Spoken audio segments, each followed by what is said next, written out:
हमारा यूनिवर्स कुछ fundamental quantities से मिलके बना है। अगर हम उन सारी चीज़ों को क्लासिफाई करें और उनको फंडामेंटली देखें तो हमें मेनली मिलती है 7 फिजिकल फंडामेंटल क्वांटिटीज। मज़ेदार बात यह है कि ये सारी फिजिकल क्वांटिटीज वन डायमेंशनल है और ये फंडामेंटली काम करती है। अब फंडामेंटल है तो वन डायमेंशनल ही होंगी।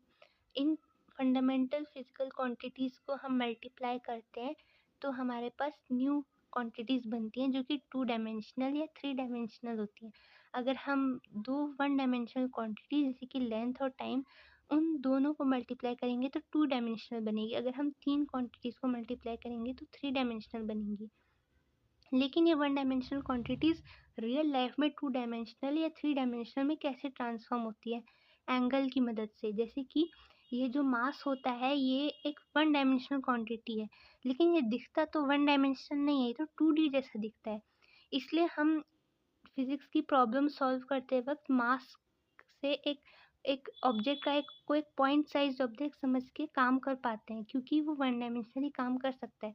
लेकिन ये हमें 2D इसलिए दिखता है कि एक एंगल की मदद से।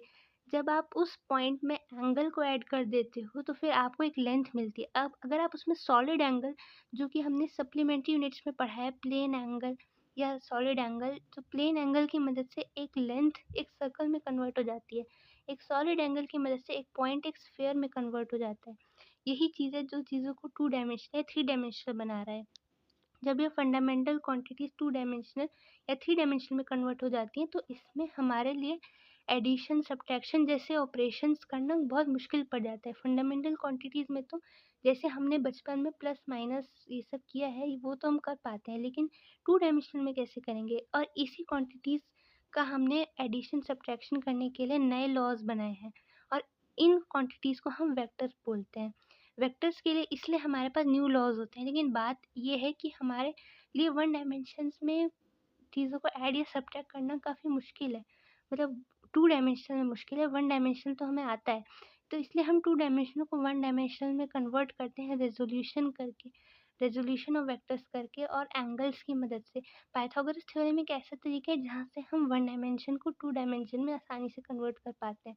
इसलिए पाइथागोरस थ्योरम और एंगल्स का यूज़ करके हम 1 डायमेंशन को 2 डायमेंशन में कन्वर्ट करके उसमें हम ऑपरेशंस कर पाते हैं। वेक्टर्स की बेसिक डेफिनेशन ये है कि जो क्वांटिटीज़ 2 डायमेंशनली या 3 डायमेंशनली काम करेंगी वो वेक्टर्स हैं और जो 1 डायमेंशनली काम करेंगी वो सब स्केलर्स हैं।